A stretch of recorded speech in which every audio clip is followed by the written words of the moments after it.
Gente, vamos continuar então com o modernismo, agora com os aspectos históricos, com o contexto histórico que é sempre muito importante para a literatura, como vocês bem sabem. Então, nós vimos que lá no pré-modernismo, muitas crises, muitas revoltas, muitos problemas sociais aconteceram. Nós tivemos a revolta da chibata, a revolta das vacinas, a própria Guerra dos Canudos, né, que o Euclides da Cunha descreveu lá nos Sertões, e etc. Tudo isso a gente já viu nos vídeos anteriores. No modernismo não foi diferente.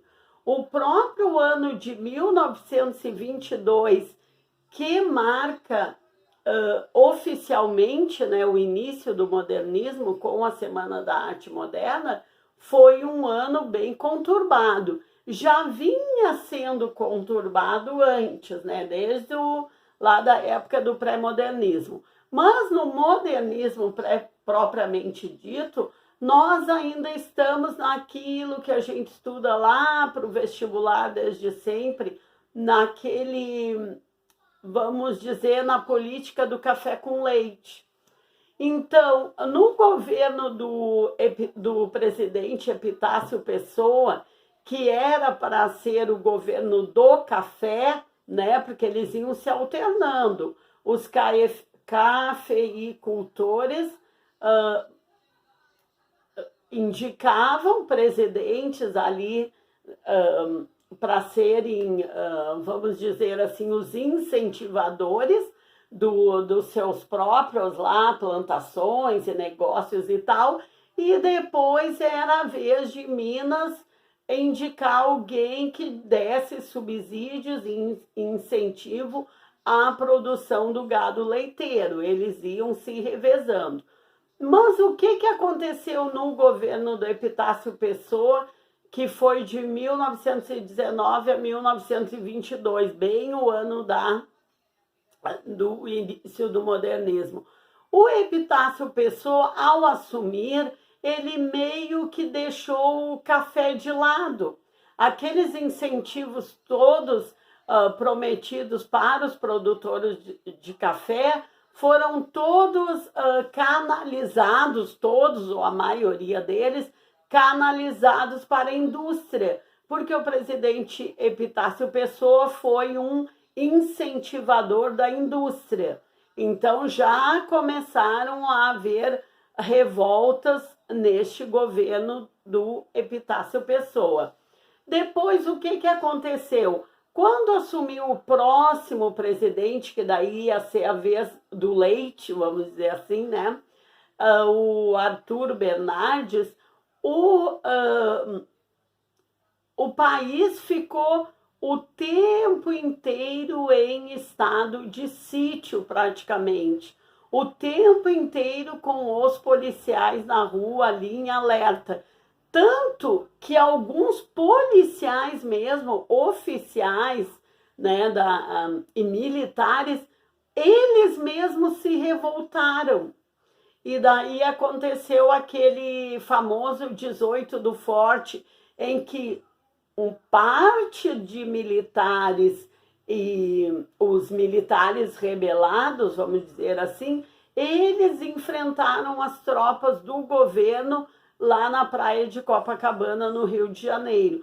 Então, e no ano de 1922, justamente quando o Arthur Bernardes assumiu a presidência. Então, para vocês verem em que clima acontecia o primeiro ano, oficialmente falando, do modernismo. Acontecia com essas revoltas em que um grupo de militares se revoltou contra o governo e acabou brigando, vamos assim dizer, com os próprios colegas militares, com as próprias tropas do governo, porque há de se pensar que esses militares revoltosos, se eram militares, logicamente eram pessoas nomeadas pelo próprio governo, mas eles mesmos se revoltaram. Então, esse era o contexto de 1922, quando o modernismo iniciou oficialmente no Brasil. Então, se havia revoltas lá no pré-modernismo, no modernismo, até então, nessa primeira fase, e sobretudo no ano que marcou o início do modernismo, o país estava totalmente em alerta por causa dessas revoltas. O país, no sentido que estava em alerta, o governo ou os governos, né, juntando o Epitácio Pessoa com Arthur Bernardes, estava em alerta a classe dominante, que já vinha muito desgostosa desde o tempo do Epitácio Pessoa, que ao invés de dar incentivos para o café, passou a incentivar a indústria, e continuando lá com Arthur Bernardes, que praticamente, talvez a gente até possa afirmar que sim, foi de fato, colocou as tropas na rua. Então, governo, classe dominante e população, todo mundo desgostoso com a situação no Brasil. Então, eu coloquei um esqueminha aqui no quadro, mas basicamente é isso que eu já falei, né? Contexto histórico, crise... eu esqueci de dizer isso para vocês, é que é tanta coisa. No fim, tudo isso foi indo, desde 1919, quando Epitácio Pessoa assumiu a presidência, até 1930, quando daí aconteceu a famosa Revolução de 1930. Então, o país estava em crises sucessivas, que acabou por eclodir a Revolução de 30. O presidente Epitácio Pessoa, que governou de 1919 a 1922, ele era combatido, como eu acabei de dizer para vocês, só estou lendo o esqueminha rapidamente, mas foi o que eu já falei, combatido pela própria classe dominante, pelo incentivo que ele dava à indústria, e o café ele deixou de lado, ele praticamente menosprezou o plantio de café, os cafeicultores.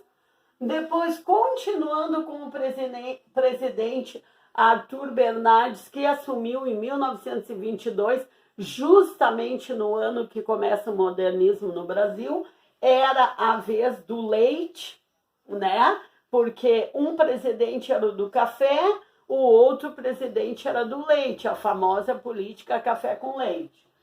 E o país passa a viver em constante estado de sítio, sob regime policial. Nesse meio tempo, aconteceu o famoso episódio 18 do Forte, né, que depois veio a ser chamado de tenentismo também, o que ocasionou o tenentismo, porque tinham tenentes ali e tinha um civil também, né, eram militares, tenentes e um civil. Oficiais militares rebelam-se contra o governo e enfrentam as próprias tropas governistas na praia de Copacabana, tá, gente? Então, num primeiro momento, eu queria chamar a atenção para vocês como é que estava o contexto histórico em nível federal, em nível de presidência. Depois nós vamos particularizando ali, até mesmo junto com os textos dos escritores modernistas, tá? Então, por hoje é isso. Não esqueçam de curtir e compartilhar os vídeos. Nós estamos quase em 840 inscritos. Quando chegarmos, vamos sortear aquela coleçãozinha do professor Cláudio Moreno, tá? Que nós já combinamos. E quando chegarmos em 850, vamos sortear os livros lá do Book Haul, aquele Book Haul que acabou ficando para trás, porque a gente não tinha combinado em quantos inscritos. Então, quando chegarmos em 850 inscritos, a gente sorteia daquele outro Book Haul, tá? Mas em seguida a gente já vai sortear a coleção do professor Cláudio Moreno. Se não me engano, a gente está em 836 inscritos, alguma coisa assim. Faltam só 4 inscritos para a gente sortear, tá bom? Então, por hoje é isso e até o próximo vídeo.